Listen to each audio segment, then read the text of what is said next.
is all your fault. There's nothing you're going to tell me, or there's nothing you have to say. I cannot take your side over that of others, because like I can literally see that the blame is on you. There's nothing you can say about it.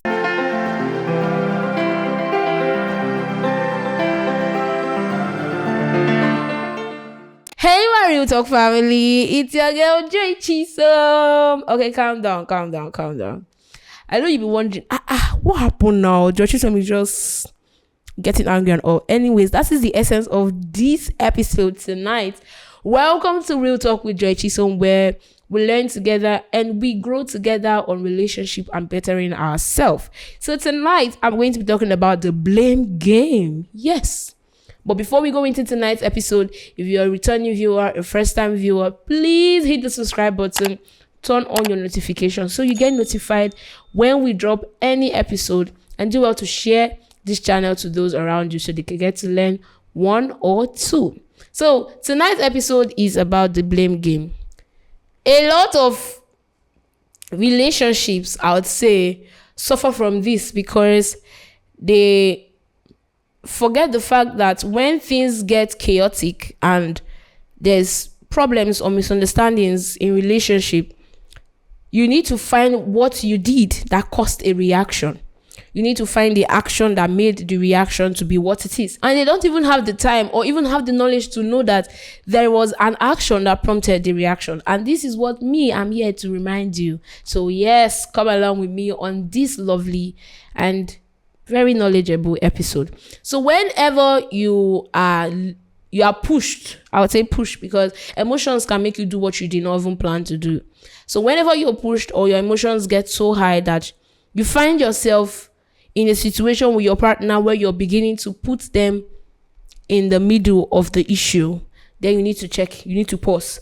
Every relationship that has a misunderstanding or a problem cannot be put on one person, because thereby you're making it seem like you are the perfect one and there's nothing wrong with you. For every reaction, like I said, there was an action. What is the issue that you're treating? You're not treating the person. It is the issue. Because when you begin to feel that the issue is because of the person, you thereby end up pushing everything to your partner. Your partner most times cannot take the blame, or cannot always take the blame for something. Yes, I know that a lot of times that things get to happen, it was because of what the person did that made you react the way you reacted, or it's because of how you acted that made your partner to react the way they acted. Yes, that can happen most of the times. But whenever you see an issue reoccurring in your relationship, that's what I'm trying to talk about. You therefore need to look at the issue. What is really bringing this issue to always happen in our relationship? When we are settling it, and the next 2 weeks, we are coming back to it. In the next 1 month, we are coming back to it. That is something that you need to now look at inward. Am I even the cause of this? Let both of you sit down together without thinking of how to push the fault to someone else, or even push the fault to each other, and look at the situation you're trying to handle. When you consistently put the blame or fault on your partner, you do not help the situation. You do not even help the issue to be settled and trashed. Because a partner who always feels that they are being faulted, who always feels that the blame is always on them, will lose their self-esteem, will lose themselves in the relationship. This is where people who say, I even almost lost myself in that relationship. He was always, or she was always putting it on me, manipulating me to feel like there's something wrong with me, that every issue that comes up in the relationship is because of me. There's nothing ever wrong with them, and I'm the one that is not perfect. I'm the one that is not good enough. And that can affect the value and the strong bond that you have in your relationship. Blaming your partner will not take the situation away, will not take the issue or misunderstanding or even the problem away. But what you need to do is finding what the fault of that problem is, finding the root of it. When you find the root of the issue, then you'll be able to trash it. So you wonder why your partner is always defensive. Your partner is always wanting to just stand to defend themselves every single time without even looking at the issue, to finding peace for the situation that both of you are in. It's because they feel that they're constantly nagged at, they're constantly being faulted. See, every single time you feel like you want to push the blame to someone else, you lack self-awareness. What do I mean by self-awareness? I mean, you're forgetting the fact that you also had a role to play in the situation that both of you find yourself in.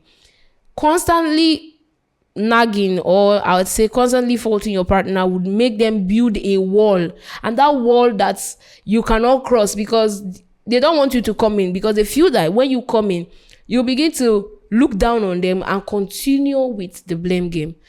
If you want to be able to go out of this circle, this blame circle, you need to be self-aware. You need to constantly be attentive. Like I said in the other episode, you need to constantly respect your partner. Because if you don't respect your partner and their emotions, you just say words, and you know where people just say things and they're not even bothered how it's going to affect the relationship or even affect the person they're speaking to. They don't care. You know when people say, I don't want us to say things that would regret. This set of persons do not even think about it in that way. What's my business? Let us know, or let him just know that nothing is wrong with me. Yo, this is not even my fault. This is your fault. You are at fault. I cannot take anybody's side. It is you. It is that. It's not you and your partner that is at fault at this point. It is how both of you are able to manage your emotions in the situation you find yourself. So avoid blaming your partner at every little thing that happens in the relationship. Be self-aware, be respectful to their emotions, be attentive, and be bothered about bringing peace rather than always creating chaos in your relationship. I hope you've been able to learn one or two things from this short episode. Thank you for listening, and remember, blaming your partner would not take the situation away or stop the issue from occurring. Find out the root of the issue, fix it together, because it is you and your partner against the world. Thank you for tuning into tonight's episode. I love you. Stay tuned for next week's episode, Random Points. And also remember, next week, Wednesday, is our live section on IG. I love you all, and bye.